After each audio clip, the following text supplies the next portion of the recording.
Dumont. On est avec Francis pour parler économie. Le gouvernement du Québec qui investit en publicité dans les GAFA. Oui, Mario, tu veux que je fasse la météo avant ou Non, ça va. Mais Francis, attention, c'est parce que si tu vas en Abitibi, Francis, attention parce que les températures vont chuter rapidement aujourd'hui, le moins 20 cet après-midi. J'espère que tu as ta crémone. Ouais. J'ai ma crémone. Je sais pas si après ma chronique de mardi, je suis toujours bienvenu en Abitibi-Témiscamingue, mais en tout cas, on en reparlera avec les gens de Glencore éventuellement. Ça a causé un fret? Je voulais vous parler d'achat média, effectivement, parce que c'est une nouvelle qui a été divulguée hier dans le journal, puis sur laquelle j'ai eu la chance de réagir. Là, on a appris que le gouvernement du Québec avait dépensé depuis 5 ans plus de 20 millions de dollars en achats médias, donc en publicité, sur les plateformes américaines, ce qui est quand même un peu particulier à un moment où on nous a beaucoup chauffé les oreilles sur l'achat local avec des stratégies, le panier bleu, la nécessité de s'encourager les uns les autres. Eh bien, force est d'admettre que le gouvernement, les bottines n'ont pas suivi les babines là, en matière de publicité. Puis comme je l'écris là, ce matin dans le journal, on pourra dire effectivement que les plateformes numériques ont une plus grande efficacité dans la mesure où elles suivent là, vraiment notre comportement là, sur tous nos sites web avec des systèmes de cookies là, puis de traçage. Mais ça reste que la publicité, ça a été historiquement quand même un élément culturel aussi du Québec. Hein. C'est pas juste une question de je te donne une pièce puis le message passe là, tu sais. Rappelons-nous de Pop Sac-à-Vie, là, ou de le Ha de Family Prix, ou de Mike Chirona plus récemment. La publicité, c'est aussi d'une certaine façon la culture, là, puis je sais pas si je vais me faire lancer des tomates pour dire ça, mais tu sais, c'est un peu comme une forme très courte de cinéma ou de télévision. Ouais. Fait que c'est sûr que quand les gouvernements vont puis achètent ailleurs, sur d'autres plateformes, en encourageant des grands géants du web américain, ben c'est au détriment des médias puis des plateformes d'ici. Puis je trouve ça évidemment un peu particulier comme une forme d'hypocrisie, Mario. Sauf que le gouvernement est quand même, tu sais, à sa défense, là, de loin par rapport à toutes les entreprises, tous les autres acteurs de la société, celui qui reste le plus fidèle. Tu sais, quand tu le regardes en ratio, en pourcentage, c'est de loin celui qui reste le plus fidèle aux médias traditionnels et qui en met le moins. Là, après ça, la question, c'est est-ce que tu devrais en mettre zéro? Moi, j'aimerais ça, mais je me souviens de l'armée canadienne qui disait, ben nous autres, si on veut toucher les jeunes, pour recruter des jeunes dans l'armée, faut aller sur Facebook. On n'a pas le choix. Facebook, Instagram, on n'a pas le choix. Les jeunes sont là, c'est là qu'on les rejoint. Sinon, on va se faire taper ses doigts pour incapacité de recruter. Là. C'est-tu vrai? C'est-tu pas vrai?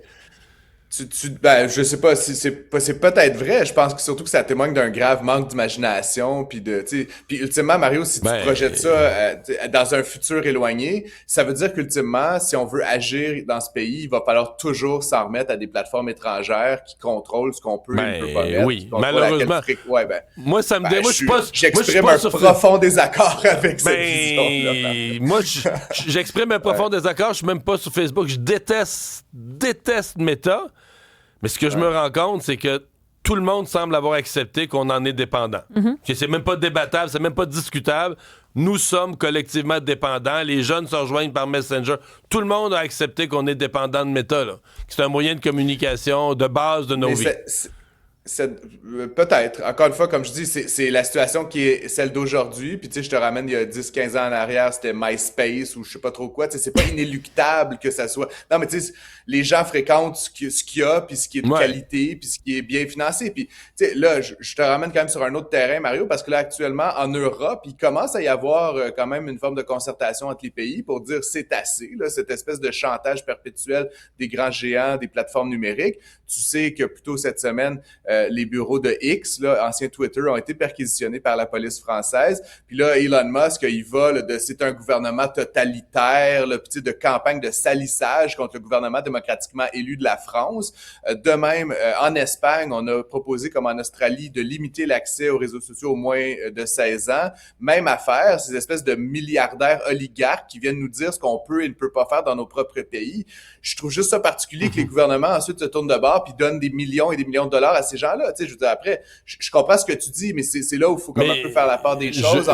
Dans quelle mesure on veut continuer à leur envoyer des dizaines de millions de dollars pour venir ensuite nous faire restreindre, puis limiter, puis influencer dans notre indépendance puis souveraineté politique. Je sais pas. Je veux surtout pas avoir l'air du gars qui défend l'investissement là-dedans.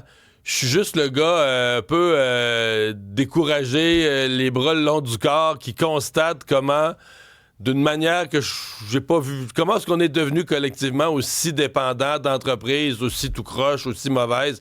Sincèrement, je sais pas. Puis si tu n'investis pas là-dedans, est-ce que tu disparais? Ben, c'est toujours le danger. Le gouvernement, lui, disparaîtra pas, mais c'est ce qui est plus capable d'atteindre ses buts.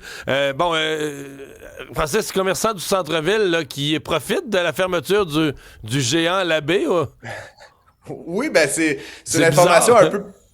Ben oui et non, en fait, c'était une information un peu privilégiée là, qu'on m'a donnée hier, là, Mario. Je ne citerai pas la source, là, mais bon, l'abbé a fermé au centre-ville de Montréal sur rue Sainte-Catherine. Évidemment, ça avait plus la superbe que ça a déjà eu, mais c'était quand même probablement des milliers de personnes, Mario, qui allaient là tous les jours pour acheter ceci, cela, des vêtements, de la literie, etc.